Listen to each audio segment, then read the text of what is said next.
Mitch Marner might be out of Toronto this offseason. Could one of his destinations be New Jersey? We have a lot to break down in today's episode of Locked On Devils. Buckle up, everybody. You're Locked On Devils, your daily podcast on the New Jersey Devils. Part of the Locked On Podcast Network, your team every day. Hi, this is Bryce Salvador, and you're Locked On Devils with Trey Matthews. Stepped up, nailed it. Brodor's got the puck. What a shot. The Devils win the Stanley Cup. Alrighty now, what is up, New Jersey? Welcome back to the Locked On Devils podcast here on Locked On Network.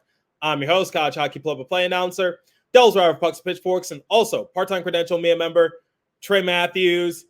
Another day goes by in which the New Jersey Devils still have not selected their next head coach. I've been hearing a few reports here and there that a decision might turn up within the next few days, but we are obviously well past that 7 to 10 day window that was initially reported by Pierre LeBrun. But it seems like the organization is taking their time on the matter. And I said a few episodes ago that I actually commend them for that, because in terms of having a young core, you definitely want some consistent leadership. You don't want to be playing musical chairs in terms of having that person behind the bench or front office. So if the Devils have to take their sweet time with it, I say let them, especially if some of their top candidates are still available. A few of those coaches that come to mind are Sheldon Keefe and Jay Woodcroft. Personally, I prefer Keefe just based on what he did from an offensive standpoint out in Toronto with the core four pieces. And he actually did something that had not been accomplished since 2004, which is advance the Maple Leafs to the second round. And I think you got to give him a lot of credit for that. And speaking of the Toronto Maple Leafs, let's talk about one of their core pieces, and that is Mitch Marner. There are some reports making their way around the NHL discourse that Marner might want out of Toronto. He has 1 year remaining on his contract, and some tough decisions are going to have to be made because, as we all know, the Maple Leafs are a meme amongst the NHL in terms of never getting out of the first round. They have all sorts of expectations heading into the season. They're a fantastic regular season team, but come the playoffs, they've only made it past the first round once since 2004. For reference, they're sort of like the Dallas Cowboys of the NHL or the New York Yankees, which is they rely a lot on their history, but when it's time to perform at a bigger scale, it doesn't seem like they exceed expectations. And I think they feel as though that they need to make a drastic move if they want to see any significant progress. Austin Matthews is signed for 4 more seasons. William Nylander is there long-term. John Tavares and Mitch Marner both have 1 year remaining on their respective deals, and they're both set to become UFAs at the conclusion of the 2024-2025 season. However, we don't see teams trade away their captain too often, which means Mitch Marner might be the odd man out, thus putting him on the trading block this summer. It's been documented that whatever trade that the Maple Leafs go through with Marner, more likely than not, they're going to lose it. I did some research and I found an article courtesy of Editor and Leaf, which is a part of the fan-sided branch. As you guys know, I am a writer for Pucks and Pitchforks, which is under the same roof. And here's what they had to say regarding a potential Marner trade. They said, it's possible that Marner's so sick of Toronto that he'd be happy to suck it up anywhere for one season before hitting free agency, but he's most likely going to dictate where he goes. Although he's incredibly skilled, his $10.9 million contract is a tough one to move. We talk about the Leafs needing a number one goalie and a top defenseman, but most teams aren't just going to give those up, even if it means acquiring someone of Marner's stature. Boy, ain't that the truth. I think the Devils also know the struggle regarding that. The Venn diagram of teams Marner would waive his no movement clause to go to and who have the cap space and assets the Leafs want likely doesn't include any teams. This goes back to what I said just a few moments ago, that despite Marner being a good two-way player and being a multi-time all-star, the Leafs might not get exactly what they want, and it doesn't even matter who they end up trading him to, they're more likely than not going to get less than what they bargained for. And that's usually how trades go, especially when you have a pending UFA, you're trying to make some drastic changes, and you're sort of in desperation mode. And that's where the Maple Leafs are at least from my perspective. I don't cover the team exclusively, but just based on what I've been putting together, it's just like they can't be stagnant for this amount of time. They have a superstar in Austin Matthews. There's no way this Leafs team should only be satisfied with making the playoffs and that's that. Whatever happens is just gravy. No, the Devils are a team like that, not the Maple Leafs, especially when people are saying that they have championship aspirations. But once again, that's just from an outside perspective. But when looking back at Marner and what he's capable of doing, he is similar to Nico Hischier. He's a phenomenal two-way player because last season he finished third in the Selke race.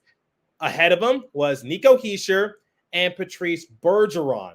This season, he took a few steps backwards in terms of placement. He only received 1 first-place vote, 1 third-place vote, 2 fourth-place votes, and 2 fifth-place votes. And his overall ranking for the Selke Award, 17th. But his numbers are still really good. This season, he finished with 26 goals, which was 4th on the team, 59 assists, finished 1st. I think he was teeing up Austin Matthews a whole lot. Points, 85, 3rd on the team. Offensive point share rating, 6.8, 3rd on the team. Defensive point share rating, 2.0, 6th on the team. 8.8 point share rating, 3rd on the team. Plus minus rating of plus 21, 2nd on the team. Even strength goals, 17, 4th on the team. Even strength assists, 40, 1st on the team. Power play goals, 8, 4th on the team. Power play assists, 19, 2nd on the team. And blocks, I'm including this because I felt as though the Devils kind of struggled in this category last season. 51, 8th on the team. And he is a 3-time All-Star Game participant. It's safe to say that Marner is an essential piece for the Maple Leafs. And if they are serious about moving him, it's definitely going to be a tough pill to swallow, but you might get some teams that can capitalize on that opportunistic chance. Because Mitch Marner, like I said, a very good player, and he could be a game changer for a lot of organizations, but we'll talk more about how this works for the Devils. Does he fit the system? And at the end of the day, this is something that I'm going to talk a lot about during the offseason, which is, does he fill a need? We talked about the needs that the Maple Leafs might have to do in order to improve their roster, but the Devils are in that same boat. In terms of big game hunting, you can't just go for the best player available. You got to go for the best player that can help your team win more games, and I will elaborate on that momentarily. But before we continue, I want to tell you guys about Policygenius. I think we all know that life insurance is an important safety net for your family, but trying to find the right policy on your own can be time-consuming and a little overwhelming. Policygenius helps you compare your options from top companies, and their team of licensed experts is there to help talk you through it. Talk to a team of award-winning agents who will walk you through the process step by step.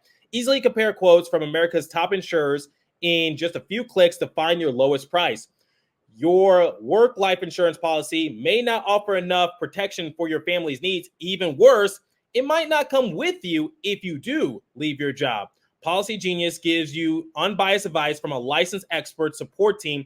They have no incentive to recommend one insurer over another, so you can trust their guidance. Thousands of 5-star reviews on Google and Trustpilot from customers who found the best fit for their needs. Check life insurance off your to-do list in no time with Policygenius. Head to policygenius.com/LockedOnNHL or click the link in the description to get your free life insurance quotes and see how much you could save. That's policygenius.com/LockedOnNHL. Okay, why am I doing this silly season discussion? I talked about the circumstance up in Toronto and why they might move on from Marner. But as you guys know, when I do a silly season discussion, it doesn't just come out of nowhere. I usually find something on social media or on the internet. And I discuss it on my show because it's the off season, and why not have some fun with it, especially since the Devils are not in the playoffs? Well, the idea of the Devils potentially getting Marner actually originated on Bleacher Report. There was an article released, and the author Hannah Stewart came up with a few trade packages that could work for the Maple Leafs, and one of those packages included the Devils. All right, here's what Hannah Stewart pitched. The Devils get Marner, and in exchange, the Maple Leafs get John Marino and a 2025 first-round draft pick. Here's the explanation that Stewart provided. With Jack Hughes on the mend from shoulder surgery, having a ready-to-go infusion of offense in October is important. Put Marner alongside Nico Hischier and watch them fly. The Devils would need to move an asset to make the numbers work to bring in Marner. Andre Palat and Erik Haula come to mind.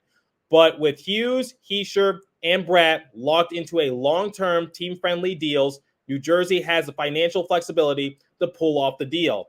On the Toronto side, John Marino is an effective defensive defenseman. With the way the Leafs tend to regress into, quote-unquote, we need less flash and more focus mode when making big changes, he seems like a reasonable target. His struggles this season are uncharacteristic, and it would be fair to expect the 26-year-old to bounce back from his -6 performance to something closer to the +21 player he was the season before. With a new system and a new coach, he can likely recover key aspects of his play, particularly his ability to control the game in transition. A first-round pick in 2025 is something the Leafs don't have, and next year's draft class already looks appealing. Okay, Editor-in-Chief gave their response in a recent article to this trade package, and I would say out of all the trade packages that were offered, it seems like this was the one that they tolerated the most, but they're a little unsure with John Marino. Let's talk about Marino for a second.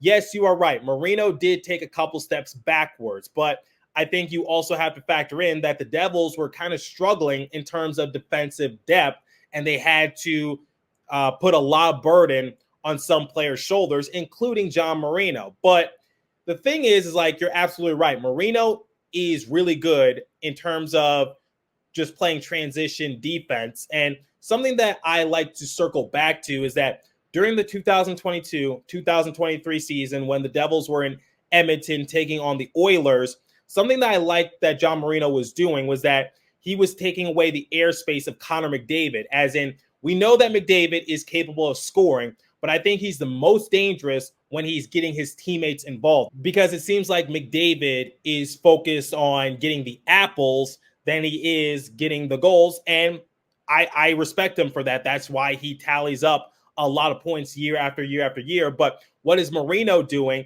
He's double teaming alongside with Jonas Siegenthaler, basically taking the airspace away from McDavid to make him a little uncomfortable. Now, in that game, McDavid did score, but after that, he wasn't given much room to operate, and the Devils ended up winning that game. And there was another example later on in which Marino, he took a bit of a nasty hit, but he kept on going. He didn't stumble. He didn't fall. He didn't limp over to the bench. He didn't grab anything. He continued to play and shrugged it off as if a fly had hit him. John Marino is a very solid defenseman, and I'd say he was an important asset to have for New Jersey last year during their historic run. And yes, he did take a couple steps backwards this season, but I still think that he has a lot to showcase and he has a lot to prove, which is why the Devils initially got him on the down low when they acquired him from the Pittsburgh Penguins. He's not flashy, but I don't think that's what the Maple Leafs are looking for. They're looking for defense and a goalie similar to the Devils. Now, the one gripe I do have with this argument is that you're basically saying that offense is a priority for the Devils with Jack Hughes coming back from shoulder surgery. I'm actually going to argue against that. The offense is still going to be fine, because even when Jack Hughes was out, the offense wasn't the problem for New Jersey. You still got Timo Meier, you still got Jesper Bratt, you got Nico Hischier, and do I have to reiterate this again? Jesper Bratt led the Devils in points. Jack Hughes wasn't the best offensive weapon this season, and that might be a hot take, but the numbers don't lie. And if you want to go back a little further, before the trade deadline, Tyler Toffoli was into the mix, and he was doing pretty well. I don't think offense is the problem for New Jersey, and I don't think that would be the main narrative in which why they would get Mitch Marner. Courtesy of Stephen Nixon of Editor-in-Chief, here's basically what he had to say about those trade speculations and that particular trade package. He said that John Marino is a solid defenseman, but if he had to make a comparison, he would compare him to current Maple Leafs player Jake Muzzin. Of course, a healthy version of Jake Muzzin, because right now he is on the LTIR. And remember, Muzzin is a former Stanley Cup champion. Don't want to take that away from him. Big question is, like, would you trade Marner for Muzzin? No, but Muzzin is a very solid defenseman, so at least he's giving Marino his roses. But maybe that's not the defenseman that the Maple Leafs have in mind, but keep in mind, Marino is a top 4 defenseman because he is vital on the Devils roster. And he also said that Hughes, Marner, and Hischier would be an interesting tandem for the Devils. And I would agree with that, but I don't know if the Maple Leafs would do this trade package, but that's what we're going to talk about in segment 3. I'm going to give my conclusion on the matter. That's the trade package, which is John Marino, a 2025 first-round draft pick for Mitch Marner, which, if we're thinking about this, that could be a steal for New Jersey, but it's not exactly a need. I don't think they have to do a deal like that, and we'll talk about that momentarily. But before we continue, let me tell you about eBay Motors. Passion, drive, and patience. The formula for winning championships is also what keeps your ride or die alive. eBay Motors has everything you need to maintain your vehicle and level up to peak performance. Superchargers, roof racks, exhaust kits, LED headlights, and more. Whether you're into speed, power, or style, eBay Motors has got you covered. With over 122 million parts for your number one ride or die, you always find exactly what you're looking for. And with eBay Guaranteed Fit, your part is guaranteed to fit your ride every time or your money back. Because with eBay Motors, you're burning rubber, not cash. With all the parts you need at the price you want, it's easy to make your car the MVP and bring home huge wins. Keep your ride or die alive at ebaymotors.com. Eligible items only. Exclusions apply. eBay Guaranteed Fit only available to U.S. customers. Okay, final verdict. Would I do that particular trade package for Mitch Marner? And a bigger question is, should the Devils be interested in Mitch Marner? Here are my concerns with it. The first being is the contract length. Remember, Marner is expected to make $10.9 million this season, and then he's going to become an unrestricted free agent. There's 2 parts to this puzzle. Part 1 is that the Devils might be able to get him at a cheap penny.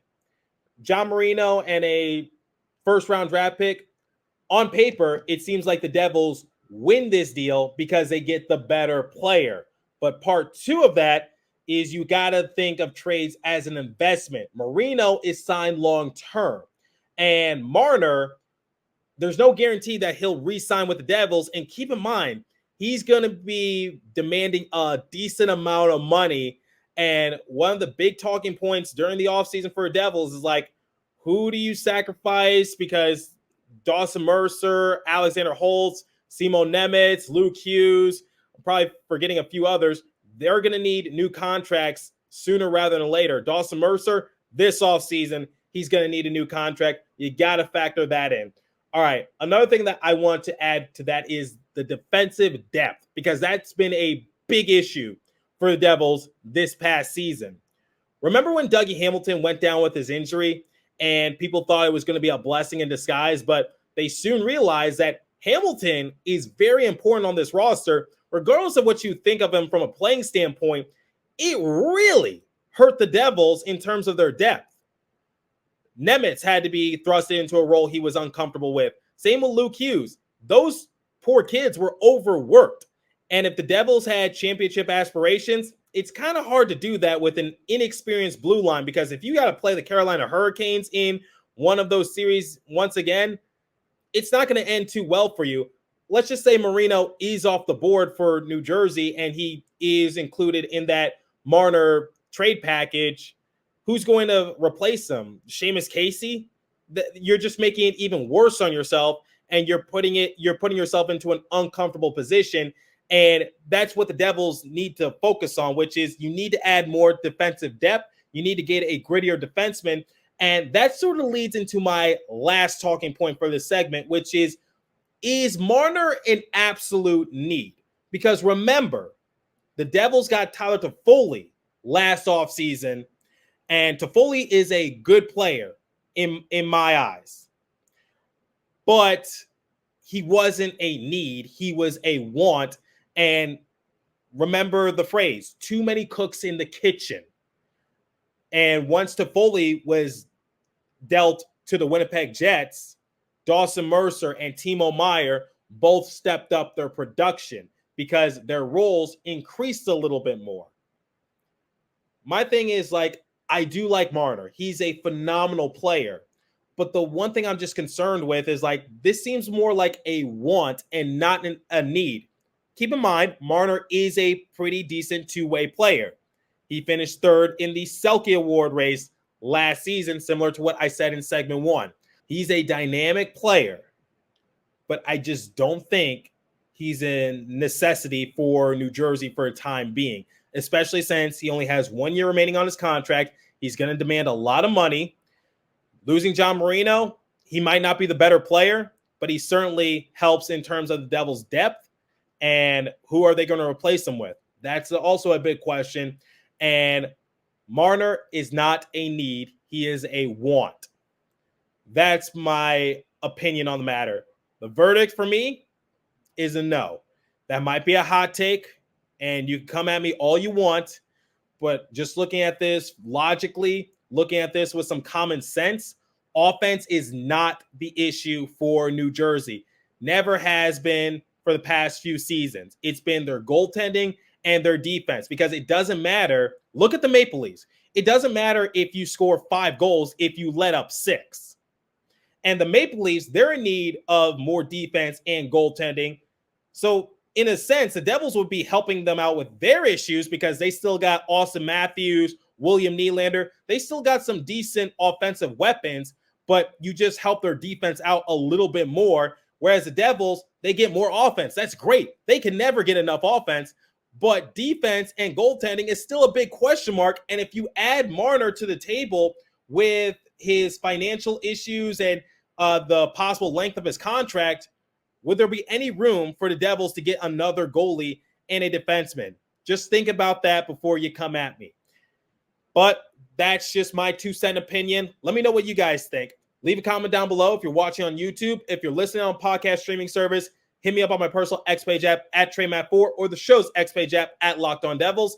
As for today's episode, that's all the time I have for you. Continue to stay safe. Have a wonderful day in New Jersey. Go Devils. I'll catch you guys in the next episode. Thanks for listening once again.